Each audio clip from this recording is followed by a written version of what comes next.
শ্রীলেখা মিত্র একজন অভিনেত্রী পশ্চিমবাংলায় ঝড় তুলছে। তার বিরুদ্ধে ব্যাপকভাবে মামলা করা হচ্ছে। অভিযোগ, নরেন্দ্র মোদীকে অপমান করেছে, একটা বিকৃত ছবি বুকে নিয়ে ছবি তুলে উল্লাস করছে। এটা নিয়ে একটা ভিডিও আগেও করছিলাম, কিন্তু হঠাৎ করে একটা ছোট্ট ভিডিও ক্লিপ সামনে আসলো। তো সেটা দেখে চিন্তা করলাম যে আর একটা ভিডিওর অবতারণা না করলে অন্যায় হবে। আসলে আমি যেটা বলতে চাচ্ছি যে শ্রীলেখা মিত্রকে আগে একটু সহজ সরল মনে হচ্ছিল যে আচ্ছা ঠিক আছে, বিজেপিকে পছন্দ করে না, এই জন্যে অতি উৎসাহে হয়তো একটা কিছু করে ফেলছে। এবং সে যে যুক্তি দিচ্ছিল এটা আমার কাছে অমূল্যকও মনে হচ্ছিল না।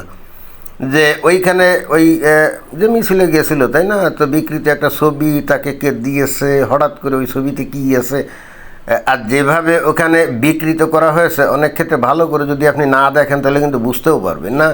এবং সেক্ষেত্রে তার যুক্তিগুলো আমার কাছে যথাযথ মনে হচ্ছিল এবং সহজ সরলভাবে সেই জিনিসগুলো সে তুলে ধরার চেষ্টাও করছিল।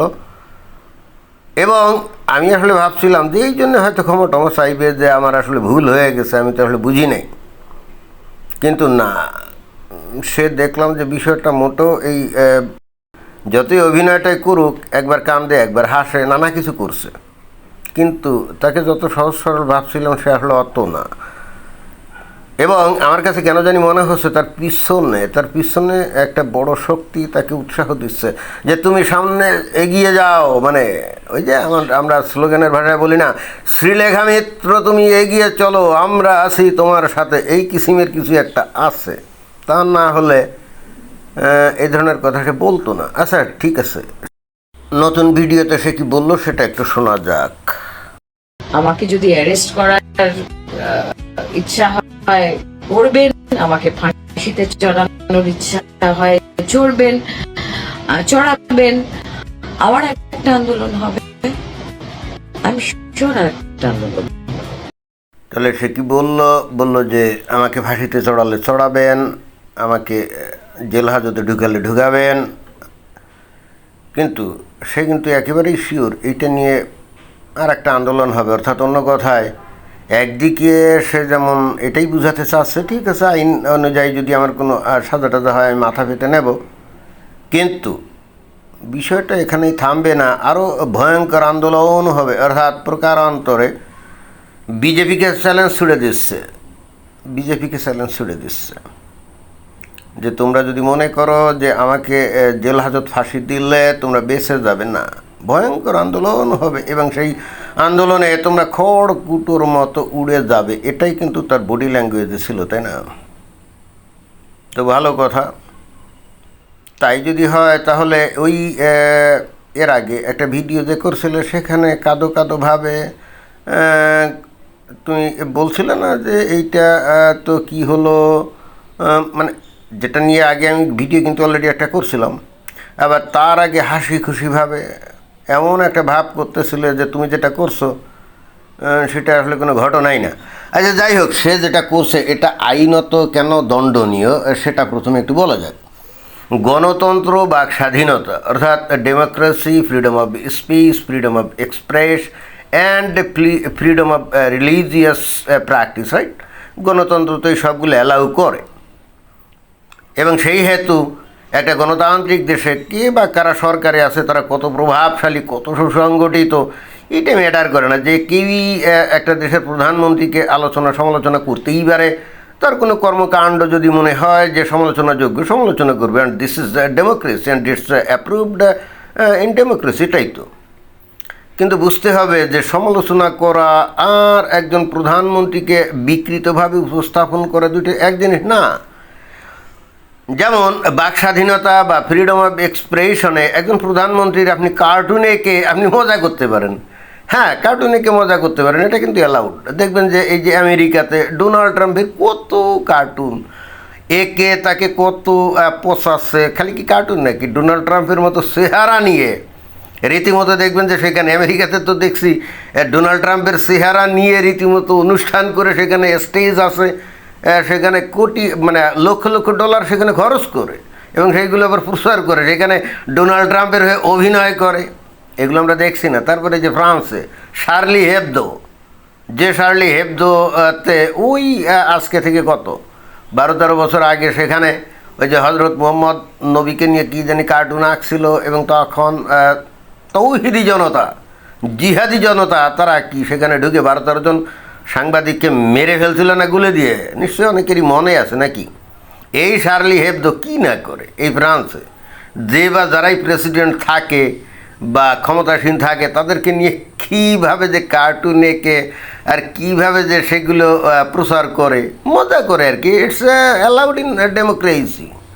এবং তারা খালি রাজনৈতিক ব্যক্তিদের নিয়েই যে এই ধরনের এই কর্মকাণ্ড করে তা কিন্তু না, ধর্মীয় ব্যক্তিদের নিয়েই কাণ্ড করে। যেমন তারা বহু বহু এরকম তাদের কার্টুন আছে যেগুলো ওই যে যীশু খ্রিস্টকে নিয়ে নানা কিসিমের নানা রকম কার্টুন তারা এই যীশু খ্রিস্টকে নিয়ে তারা কিন্তু করে। এবং এটা কিন্তু অন্যায় না। According to democracy it's quite okay and approved, because democracy allows you to express your opinion freely, openly, right? কিন্তু আপনি কখনোই দেখবেন না যে এই সমস্ত কার্টুনে এরা কখনো জেনিটাল কোনো অর্গান অর্থাৎ সেক্সুয়াল কোনো অর্গান নিয়ে ফাজলামি করে না, এই কাজগুলো করে না। এটা ফ্রিডম অফ এক্সপ্রেশন না, এটা কিন্তু ফ্রিডম অফ স্পিচ না। মানে যৌনাঙ্গ নিয়ে একটা মানুষের আপনি কি করবেন, তার যৌনাঙ্গ নিয়ে বিকৃতিমূলক একটা ছবি কার্টুন আঁকবেন এবং একে তারপরে সেটা আপনি প্রকাশ করবেন, প্রচার করবেন? No, it's not freedom of expression, it's not freedom of speech, no, and it's not allowed in democracy, no. এই শ্রীলেখা মিত্রের এই যে এই নরেন্দ্র মোদীর এই ছবি বুকে নিয়ে এই যে ছবি তোলা, এটা অন্যায় ঠিক এই কারণে। সে যদি নরেন্দ্র মোদীর একটা মনে করেন কার্টুন আঁকতো বা কেউ একে যদি তাকে দিত যেখানে নরেন্দ্র মোদী মনে করেন যে ক্ষমতা ছেড়ে দৌড়ে পালাচ্ছে, এটা খুব মজা হতো এবং আমরাও মজা পাইতাম, এবং এইটা নিয়ে কিন্তু কোনো কথাই হতো না। মনে করেন যে আন্দোলন হচ্ছিল না, তো এখন তাহলে কি নরেন্দ্র মোদী এখন ছেড়ে দেবা কে দেবা, এরকম অবস্থায় মনে করেন যে পিছনে সিংহাসন আছে, মানে তার যে চেয়ার আছে, এবং সে দৌড়ে পালাচ্ছে, মানে ক্ষমতা ছেড়ে ভেঙে যাচ্ছে। এটা খুব মজার একটা কার্টুন হতো না?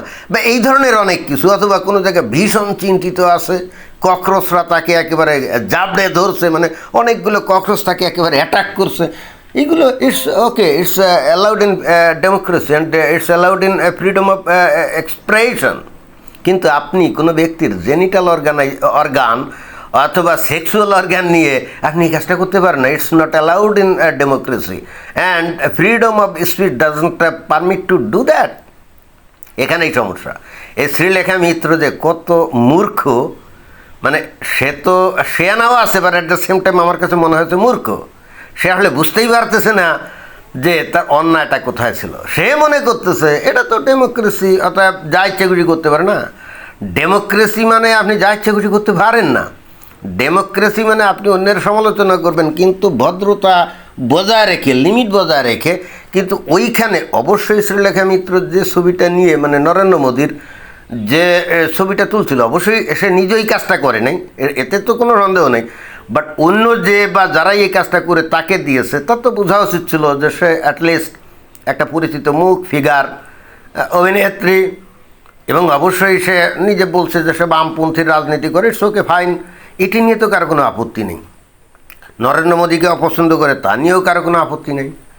কিন্তু যখনই এই তার জেনিটাল অর্গান নিয়ে এই যে ফাজলামি করে একটা ছবি সে যখন তুলল, এটা নিয়েই তো আসলে এত আলোড়ন, এছাড়া তো অন্য কোনো কারণ না। কিন্তু এই মহিলা বুঝতেই পারতেছে না যে তার আসলে অপরাধটা কোথায়।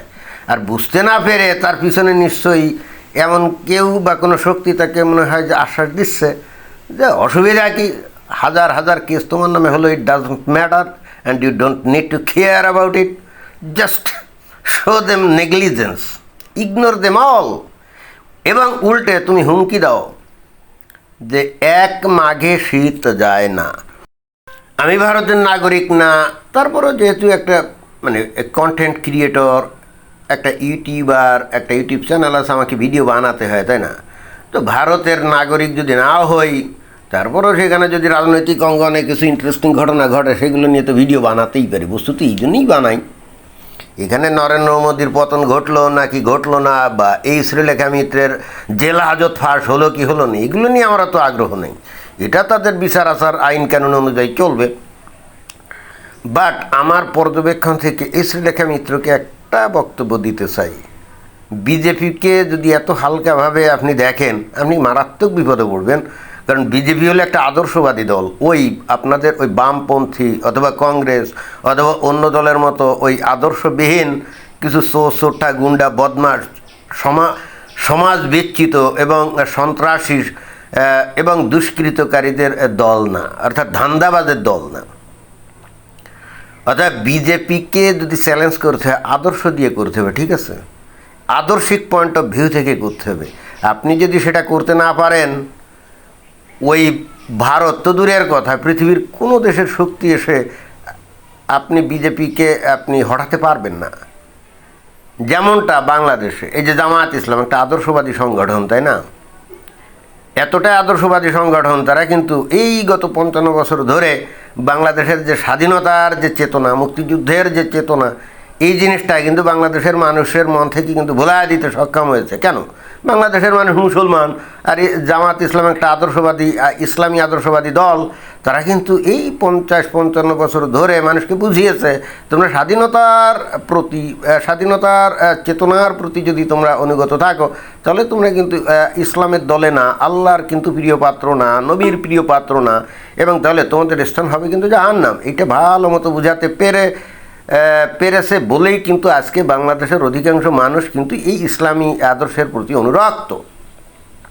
এবং এই হেতু এই জামাত ইসলামের সাথে কিন্তু চ্যালেঞ্জ করে অন্তত ওই ফিল্ড লেভেলে মারামারি এটা ওটা এইগুলো করে কিন্তু কেউ পারে না।